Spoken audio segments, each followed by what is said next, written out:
Hello friends, તમારું ફરીથી સ્વાગત છે કેમેસ્ટ્રી ક્લાસીસમાં.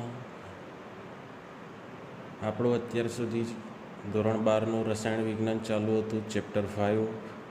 તેમાં ઉદ્દીપનનો પહેલો ભાગ હતો અને હવે આ વિડીયોમાં આપણે એના બીજા ભાગ વિશે આગળ જોઈશું. તો એમાં ઉદ્દીપનમાં આપણા ઉદ્દીપકની બે ખાસિયતો હતી, સક્રિયતા અને આકાર વર્ણનાત્મકતા. તો આકાર વર્ણનાત્મકતા આપણા માટે શું ઇમ્પોર્ટન્ટ છે? તો એમાં સૌથી આપણા પાસે ઇમ્પોર્ટન્ટ છે ઝિયોલાઇટ વડે આકાર વર્ણનાત્મકતા ઉદ્દીપન. બરાબર. ઝિયોલાઇટ એક ઉદ્દીપક છે, તો તેનું આપણે કાર્ય જોવાનું છે. તો ઝિયોલાઇટ એ સૌથી સારા આકાર વર્ણનાત્મક ઉદ્દીપક છે. એના દ્વારા જેટલી પણ પ્રક્રિયાઓ થાય છે, તો એમાં સૌથી વધારે ઇમ્પોર્ટન્સ આપવામાં આવે છે ઝિયોલાઇટને. તો ઝિયોલાઇટ આટલા સારા ઉદ્દીપક કેમ છે? કેમ કે તેમની રચના જોવામાં આવે તો એમની રચના જે છે એ મધપૂડા જેવી હોય છે.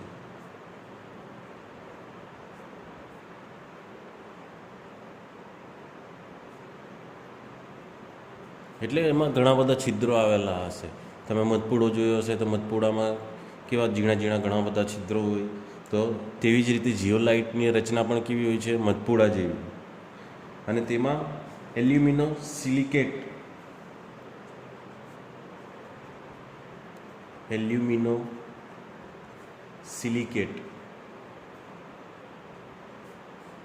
જે આપણા એલ્યુમિનિયમ સિલિકેટ છે એના સૂક્ષ્મ છિદ્રો હોય અને ત્રિપરિમાણીય જાળીદાર રચનાથી ગોઠવાયેલા હોય છે. તો એની ત્રિપરિમાણીય જાળીદાર રચનામાં શું હશે કે એક સિલિકોનનો પરમાણુ હશે,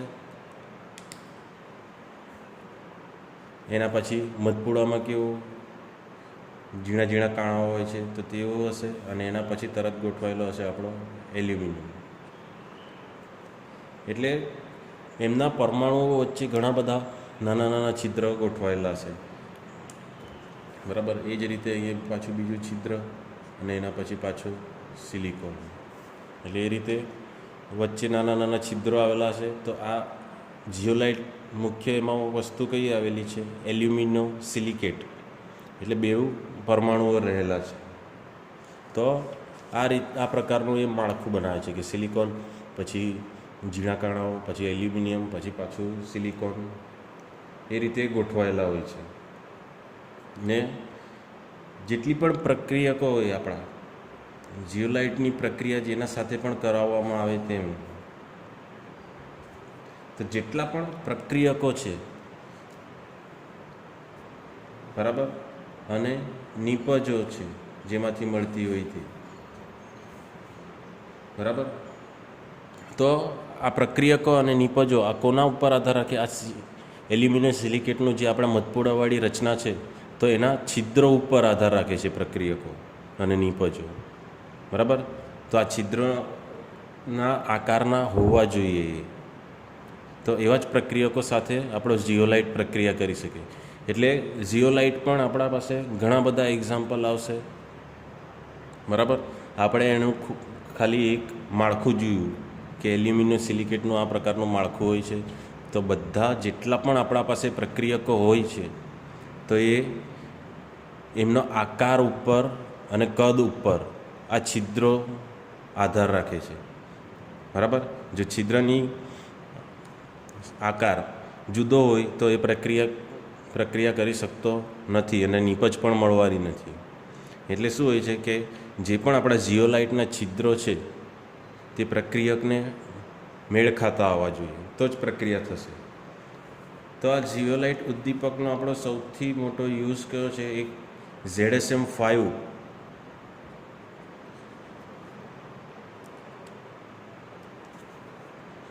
બરાબર. યુઝ જે છે ZSM-5 જે છે એ સૌથી વધારે ઉપયોગી છે આપણા પેટ્રોલ રસાયણમાં. એ શું કરે? આલ્કોહોલનું નિર્જલીકરણ કરે. તો આલ્કોહોલનું નિર્જલીકરણ કરીને એને સીધું પેટ્રોલમાં ફેરવી નાખે છે. પેટ્રોલ અથવા આપણે એને કહીશું ગેસોલિન. તો ZSM-5 શું કરે છે? આલ્કોહોલનું નિર્જલીકરણ કરીને એને ગેસોલિનમાં રૂપાંતર કરે છે. તો આ પ્રક્રિયા દરમિયાન આ ZSM-5 નામના ઝિયોલાઇટ ઉદ્દીપકનો ઉપયોગ થાય છે. બરાબર. અને પેટ્રોલ રસાયણમાં ઘણા બધા બીજી બધી રાસાયણિક પ્રક્રિયામાં પેટ્રોલ રસાયણમાં ખાસ આ ઝિયોલાઇટ ઉદ્દીપક વપરાય છે. તો પેટ્રોલ રસાયણમાં કયા કેમિકલો આવે? સાદા આપણા હાઇડ્રોકાર્બન્સ આવે. બરાબર. તો હાઇડ્રોકાર્બન્સનું શું કરે? વિઘટન કરે છે.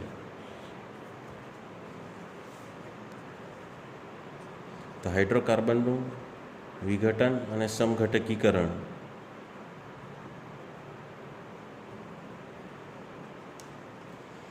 તો આ જેટલા પણ આપણા ઝિયોલાઇટના ઉદ્દીપકો છે તો એ પેટ્રોલ રસાયણમાં સૌથી વધારે યુઝ થાય છે.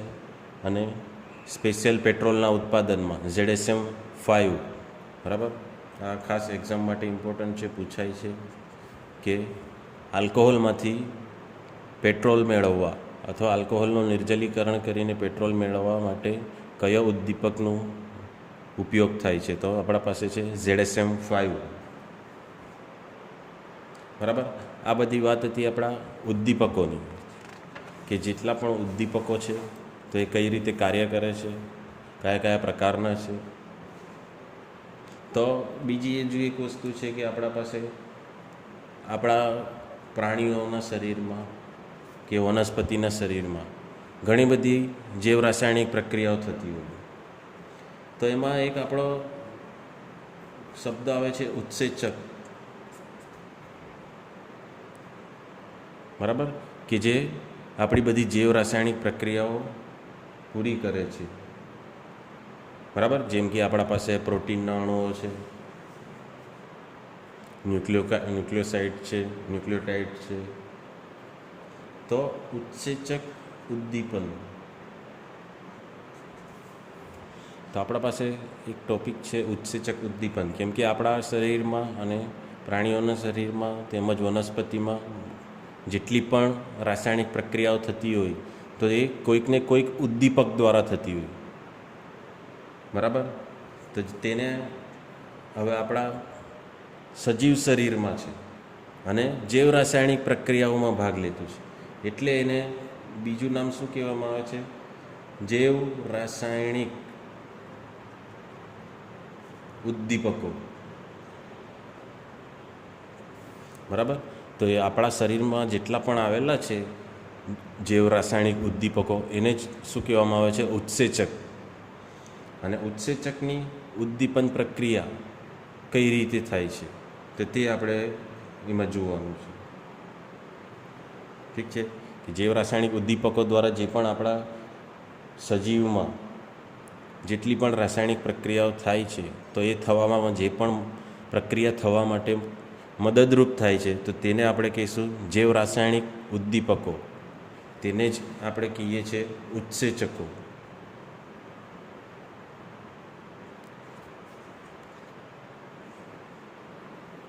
ઠીક છે. ને આ પૂરેપૂરી પ્રક્રિયાને જૈવ રાસાયણિક ઉદ્દીપન કહેવામાં આવે.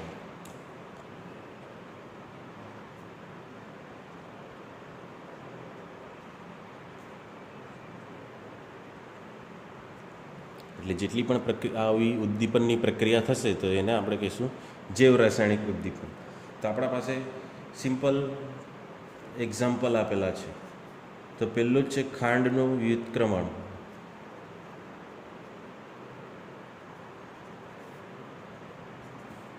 ખાંડનું વ્યુત્ક્રમણ એટલે કે જ્યારે પણ આપણા શરીરમાં સુગર આવે છે, બરાબર, તો તેને આપણા શરીરમાંથી એને ગ્લુકોઝમાં કઈ રીતે રૂપાંતર કરે છે.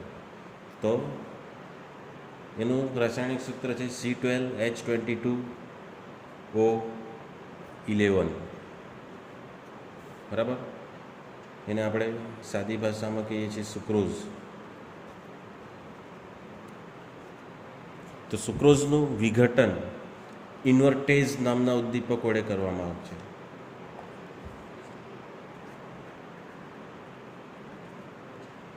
બરાબર. આપણા શરીરમાં જે પણ રાસાયણિક પ્રક્રિયા થાય છે કે ખાંડનું ગ્લુકોઝમાં રૂપાંતર કઈ રીતે થાય છે, તો એના માટે જે રાસાયણિક ઉદ્દીપક જવાબદાર છે ઇન્વર્ટેઝ, બરાબર, તો એ શેમાં રૂપાંતર કરશે? C6H12O6 પ્લસ C6H12O6 ગ્લુકોઝ અને ફ્રુક્ટોઝમાં રૂપાંતર કરે છે.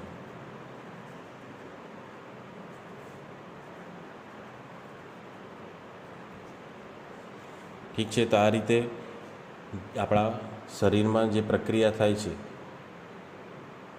જે આપણે ભોજનમાંથી ખાંડ લઈએ છીએ તો તેનું ઇન્વર્ટેઝ ઉદ્દીપક દ્વારા રૂપાંતર શેમાં થઈ જાય છે? ગ્લુકોઝ અને ફ્રુક્ટોઝમાં. એ જ રીતે ફરીથી ગ્લુકોઝનું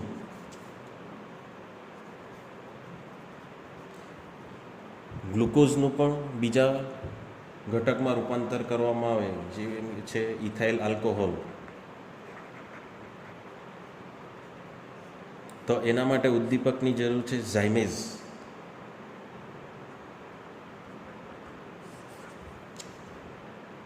બરાબર. C6H12O6 ગ્લુકોઝ, એનું રૂપાંતર થાય છે ઇથાઇલ આલ્કોહોલ C2H5OH, અને બાકીનો કાર્બન ડાયોક્સાઇડ વાયુ મુક્ત થાય. ઠીક છે. તો ગ્લુકોઝનું ઇથાઇલ આલ્કોહોલમાં રૂપાંતર કરવા માટે ઝાયમેઝ નામના ઉત્સેચકની જરૂર પડે.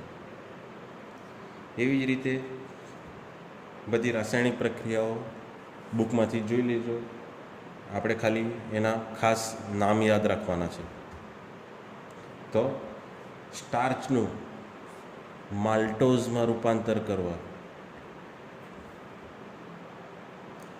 ડાયોસ્ટેઝ નામનો ઉત્સેચકની જરૂર પડે. ડાયાસ્ટેઝ, બરાબર, જે સ્ટાર્ચનું માલ્ટેઝમાં રૂપાંતર કરે. અને માલ્ટેઝનું ગ્લુકોઝમાં રૂપાંતર કરવા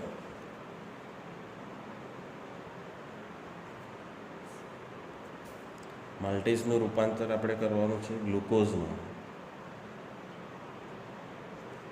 તો એના માટે આપણને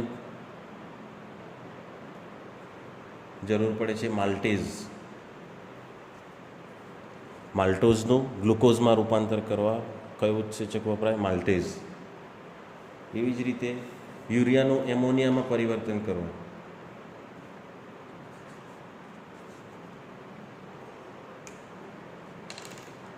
NH2CO NH2 યુરિયા.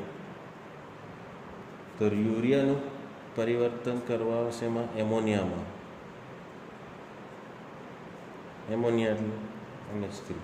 તો એના માટે ઉત્સેચકની જરૂર છે યુરેઝ. યુરિયાનું એમોનિયામાં રૂપાંતર કરવા માટે જરૂર છે યુરેઝ. એ જ રીતે આપણી હોજરીમાં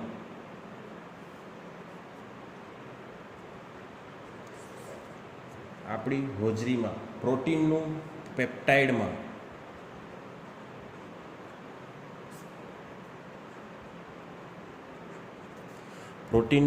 પેપ્ટાઇડમાં રૂપાંતર કરવા માટે આપણને જરૂર પડે છે પેપ્સિન નામના ઉદ્દીપકની. અને એ જ રીતે આંતરડામાં જે છે, આંતરડામાં પ્રોટીનનું રૂપાંતર થાય છે એમિનો એસિડ. તો એ કોના વડે થાય છે? પેન્ક્રિયાટિક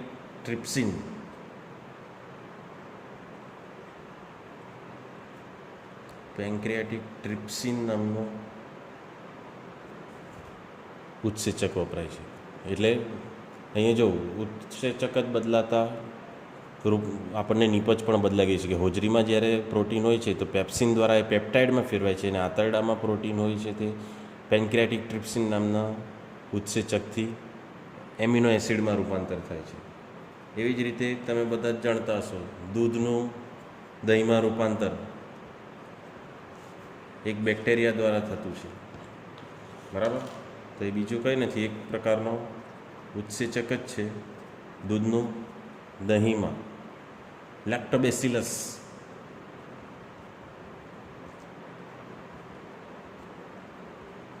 તો દૂધનું દહીંમાં રૂપાંતર કરવા માટે આપણને જરૂર પડે છે લેક્ટોબેસિલસ બેક્ટેરિયાની. હવે જો આપણે આ બધી પ્રક્રિયાઓ જોઈ કે ઉત્સેચક દ્વારા કઈ રીતે ઉદ્દીપન પ્રક્રિયા થાય છે, કે ઉત્સેચક દ્વારા કઈ રીતે બધી શરીરમાં અથવા વનસ્પતિમાં કોઈ પણ પ્રાણીમાં કઈ રીતે બધા રૂપાંતર પામે છે, તો એની આપણે ક્રિયાવિધિ જોવાની છે કે ઉત્સેચક ઉદ્દીપનની આખી ક્રિયાવિધિ કઈ રીતે થાય છે.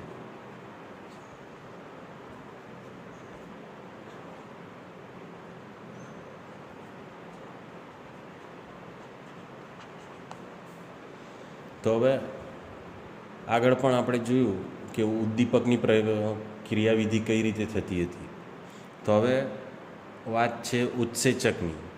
ઉત્સેચક પણ એવું બીજું કંઈ નથી, ઉદ્દીપક જ છે, પણ સજીવોમાં થાય છે એટલે એને અલગ નામ આપવામાં આવેલું છે ઉત્સેચક તરીકે. તો ઉત્સેચક કેવા હોય છે કે એમની સપાટી કેવી હોય છે, આખી કલીલમય કણો મળે. એટલે એ કલીલમય કણો પર શું હોય છે કે આ ધારો કે ઉત્સેચક છે તો એના પર ઘણા બધા છિદ્રો આવેલા હોય છે. આપણે હમણાં ઝીઓલાઇટનું જોયું કે કેવી રચના હોય છે, મધપૂડા જેવી. તેવી જ રીતે બધા ઉત્સેચક પણ કેવા હશે, એના પર કોઈ ચોક્કસ પ્રકારના જ છિદ્રો આવેલા હશે. બરાબર? એટલે એક ઉત્સેચક એક જ પ્રક્રિયા માટે વપરાય છે. બરાબર? કોઈ બીજી પ્રક્રિયામાં યુઝ થતો જ નથી. એટલે આ કોઈ પણ પ્રકારનો ઉત્સેચક છે, એની સપાટી ઉપર ઘણા બધા છિદ્રો રહેલા હોય છે. બરાબર? ને આ છિદ્રોના કેવા હોય છે, બધાના લાક્ષણિક આકાર હોય છે, એક સરખા આકાર નથી હોતા. કેમ કે જુદી જુદી પ્રક્રિયાઓ કરવા માટે જુદા જુદા ઉત્સેચકની જરૂર પડે ને એના માટે છિદ્રોનો આકાર પણ લાક્ષણિક હોય છે. તો આ બધા છિદ્રો કેવા હોય છે, લાક્ષણિક આકારના.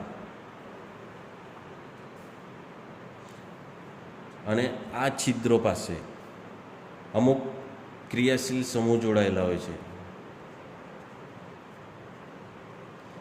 જેટલા પણ આપણા સક્રિય ક્રિયાશીલ સમૂહો હોય, સક્રિય ક્રિયાશીલ સમૂહ જેમ કે આપણા પાસે છે એમાઇન NH2, બીજો છે કાર્બોક્સિલિક એસિડ COOH, પછી એક છે થાયોનિલ એસિડ SH, અને હજુ બીજો છે આપણા પાસે OH.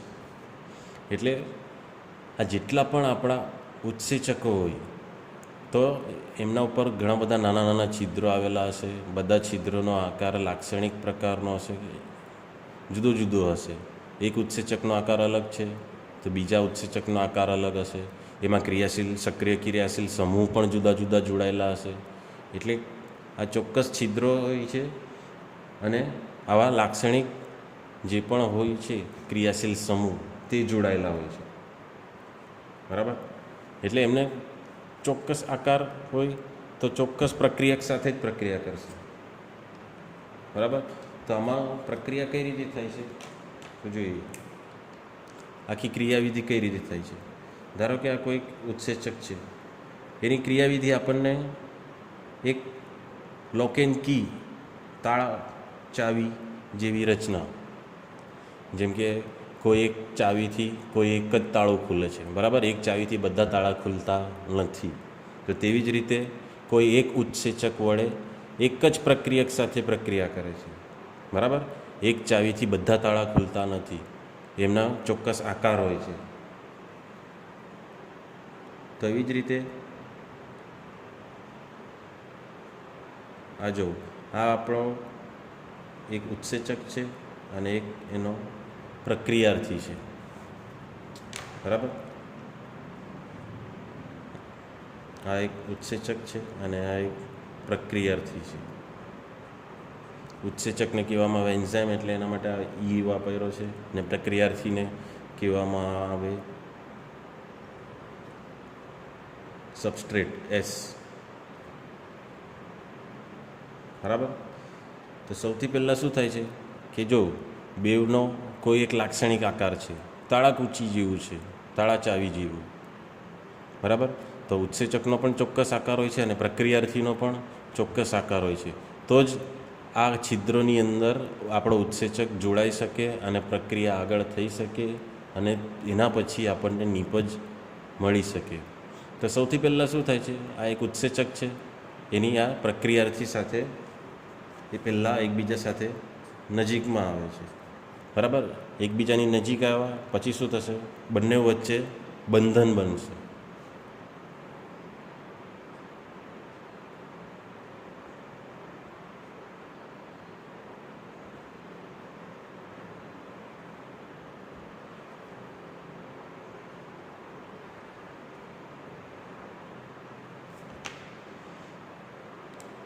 તો આપણા ઉત્સેચક અને પ્રક્રિયાર્થી બંને વચ્ચે બંધન બનીને કોઈ એક મધ્યવર્તી સંયોજન, જેને આપણે કહીશું સક્રિયકૃત સંકીર્ણ.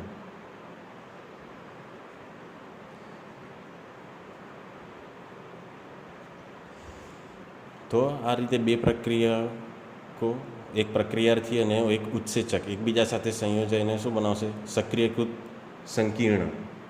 ત્યારબાદ શું થાય કે આ બંને એકબીજાથી છૂટા પડશે. સક્રિયકૃત સંકીર્ણ બની ગયા બાદ તો ઉત્સેચક આપણને જેવો હશે તેવો પાછો ફરીથી મળી જશે.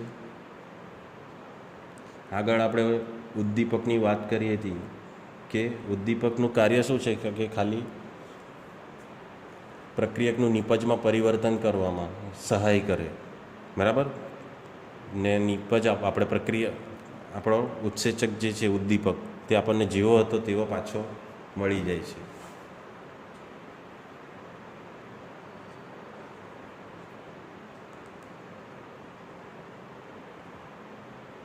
તો આ છે આપણી નિપજ, ને આપણો ઉત્સેચક જેવો હતો તેવો આપણને ફરીથી મળી જવાનો છે, બરાબર. એટલે આ મળી આપણને નિપજ અને ઉત્સેચક જેવો હતો તેવો પ્રક્રિયાના અંતમાં મળી જાય છે, બરાબર. તો આખી ક્રિયાવિધિ શું હતી કે પહેલાં ઉત્સેચક અને પ્રક્રિયાર્થી ઈ અને એસ એકબીજા સાથે નજીક આવે છે અને પ્રક્રિયા કરે છે. તો પ્રક્રિયા કરીને આપણને શું બનાવી આપ્યું, સક્રિયકૃત સંકીર્ણ, જેને આપણે ES વડે દર્શાવીએ અને સ્ટાર આપી દો. તો ઠીક છે, પ્રક્રિયક અને ઉત્સેચક એકબીજા સાથે પ્રક્રિયા કરીને એક સંકીર્ણ બનાવ્યું છે. અને ત્યારબાદ એ છૂટા પડીને શું કરશે, ઉત્સેચક આપણને ફરીથી પહેલી અવસ્થાવાળો મળી જશે અને આપણને એના સાથે શું મળશે, નિપજ. તો આ આખી ક્રિયાવિધિ આપણી ઉત્સેચક ઉદ્દીપનની ક્રિયાવિધિ છે, બરાબર, કે કઈ રીતે આખી વસ્તુ પ્રક્રિયા કરે છે. ઠીક છે. એટલે હવે આપણે જોઈએ તો આ પ્રક્રિયા જે થઈ એ આપણે માની લઈએ કે બે તબક્કામાં થાય છે. પહેલાં શું થયું, ઉત્સેચક અને પ્રક્રિયાથી ભેગા થઈને સક્રિયકૃત સંકીર્ણ બનાવ્યું. એટલે આ જે પહેલો આપણો તબક્કો છે, સક્રિયકૃત સંકીર્ણ બનવાની પ્રક્રિયા, તો એને આપણે કહી દીધો તબક્કો 1, બરાબર. ને એવી જ રીતે બીજા તબક્કામાં શું થાય છે, એ સક્રિયકૃત સંકીર્ણમાંથી નિપજ અને ઉત્સેચક મળે છે, તો એને આપણે કહી દીધું તબક્કો 2, બરાબર. એટલે આખી પ્રક્રિયા બે તબક્કામાં થાય છે. એક આ રહ્યો સક્રિયકૃત સંકીર્ણ બનવાની પ્રક્રિયા, અને સક્રિયકૃત સંકીર્ણનું વિઘટન થઈને નિપજ અને ઉત્સેચક મળવાની પ્રક્રિયા. ઠીક છે.